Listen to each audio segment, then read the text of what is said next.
Assalamualaikum. Hai adik-adik. Bagaimana kabarnya hari ini? Semoga kalian diberikan kesehatan dan selalu berada dalam lindungan Allah Subhanahu wa taala ya. Sebelumnya perkenalkan, aku Kak Suhailah dan ini Kak Jasmine. Pada kesempatan kali ini kakak-kakak ingin menjelaskan tentang bagian-bagian tubuh dari tumbuhan. Adapun tujuan pembelajaran pada hari ini yaitu peserta didik dapat mengidentifikasi bagian-bagian tubuh dari tumbuhan dengan tepat. Seperti manusia yang mempunyai tangan dan kaki, tumbuhan juga memiliki anggota tubuhnya. Setiap anggota tubuh memiliki fungsinya masing-masing yang bertujuan untuk memenuhi kebutuhan tumbuhan untuk bertahan hidup.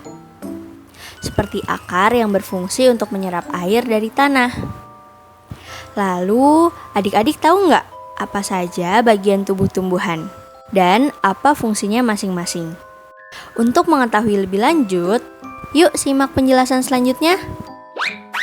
Pada umumnya, bagian tubuh tumbuhan bisa dibagi ke dalam 3 fungsi. Fungsi yang pertama untuk pertumbuhan tanaman. Fungsi yang kedua sebagai perlindungan diri atau adaptasi. Dan fungsi yang terakhir sebagai alat berkembang biak. Umumnya, semua tanaman memiliki akar, batang, dan juga daun. Sebagian tumbuhan memiliki bunga, spora, dan duri. Menurut Gembong dalam buku Morfologi Tumbuhan, tumbuhan bisa dikelompokkan berdasarkan bentuk akar, batang, dan juga daunnya. Nah, bagian tumbuhan yang pertama akan kita bahas adalah akar. Akar adalah bagian yang penting bagi tumbuhan loh adik-adik. Jika akar dipotong, maka tumbuhan tidak bisa mengambil nutrisi dari dalam tanah dan akan mati. Ada 2 jenis akar pada tumbuhan. Yang pertama akar tunggang, yaitu akar yang tumbuh dari batang masuk ke dalam tanah. Akar tunggang memiliki akar utama dari pangkal batang, dan pada akar utama tumbuh akar cabang yang ukurannya lebih kecil. Biasanya akar tunggang ini dimiliki oleh tumbuhan dikotil adik-adik. Contohnya seperti mangga, jeruk, jambu, dan juga cabai. Selanjutnya akar serabut, yaitu akar samping yang keluar dari pangkal batang. Akar ini menggantikan akar tunggang yang tidak berkembang. Akar serabut dari pangkal batang terbagi menjadi akar-akar cabang yang ukurannya lebih kecil. Biasanya akar serabut ini dimiliki oleh tumbuhan monokotil adik-adik. Contohnya seperti padi, jagung, dan juga rumput. Selain itu adik-adik, akar juga bisa menjadi tempat menyimpan cadangan makanan bagi tumbuhan seperti wortel. Tanaman wortel ini memiliki jenis akar tunggang. Tanaman ini menyimpan cadangan makanannya di dalam akar loh adik-adik. Lalu, sedangkan jika cadangan makanan disimpan di akar serabut, jadinya akan seperti tanaman singkong adik-adik. Setiap akar cabang pada akar serabut akan tumbuh besar menjadi singkong. Baik adik-adik, penjelasan selanjutnya akan dilanjutkan oleh Kak Jasmine. Terima kasih Kak Suhailah. Halo adik-adik. Selanjutnya, bagian tumbuhan yang akan kita bahas adalah batang. Batang berfungsi untuk menyalurkan air dan makanan ke seluruh bagian tubuh tumbuhan. Batang juga membuat tumbuhan dapat berdiri kokoh loh adik-adik. Batang dikelompokkan menjadi 3. Yang pertama, batang kayu. Batang ini memiliki tekstur yang keras dan kuat karena sebagian besar terdiri atas kayu. Umumnya dimiliki oleh pohon-pohon besar loh adik-adik, seperti mangga, cemara, beringin, dan lain-lain. Nah, yang kedua yaitu batang basah. Batang ini bertekstur lunak dan berair, misalnya pada bayam, kangkung, sawi, dan lain-lain. Nah, yang ketiga yaitu batang rumput.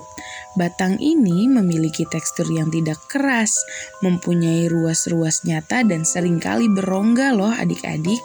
Misalnya pada padi, sereh, dan rumput-rumput pada umumnya. Nah, bagian tumbuh-tumbuhan selanjutnya adalah daun.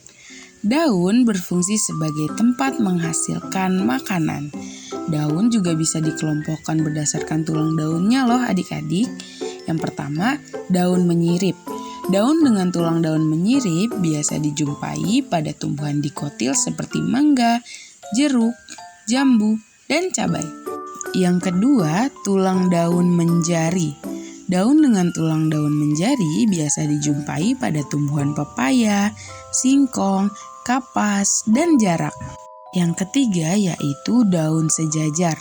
Daun dengan tulang daun sejajar biasa dijumpai pada tumbuhan jagung, padi, tebu, dan semua jenis rumput. Yang keempat, daun melengkung. Daun dengan tulang daun melengkung biasa dijumpai pada tumbuhan sirih, eceng gondok, genjer, dan lain-lain. Nah, tulang daun berfungsi seperti pembuluh darah loh adik-adik, yaitu mengalirkan air dari batang ke daun dan mengalirkan makanan dari daun ke batang. Seperti tulang pada tubuh manusia, tulang daun juga membuat daun memiliki bentuk dan struktur yang kokoh. Bagian tubuh tumbuhan selanjutnya adalah bunga. Bunga berfungsi sebagai alat perkembangbiakan tumbuhan. Bagian tubuh tumbuhan yang terakhir adalah buah. Buah merupakan hasil perkembangbiakan tumbuhan ya adik-adik. Fungsi dari buah yaitu sebagai tempat penyimpanan cadangan makanan dan sebagai tempat biji. Nah adik-adik, setelah kita mengetahui apa saja bagian-bagian dari tumbuhan, adapun manfaat dari bagian-bagian tumbuhan.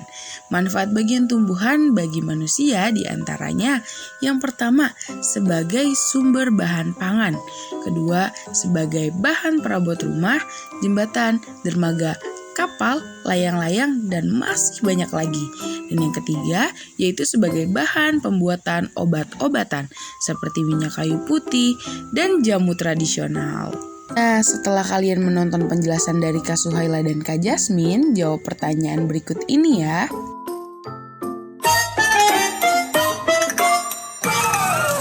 Setelah kalian menonton penjelasan dari kakak-kakak, sebutkanlah bagian-bagian dari tubuh tumbuhan. Setelah menyebutkan bagian-bagian tubuh tumbuhan, jelaskanlah fungsi dari akar, batang, dan daun.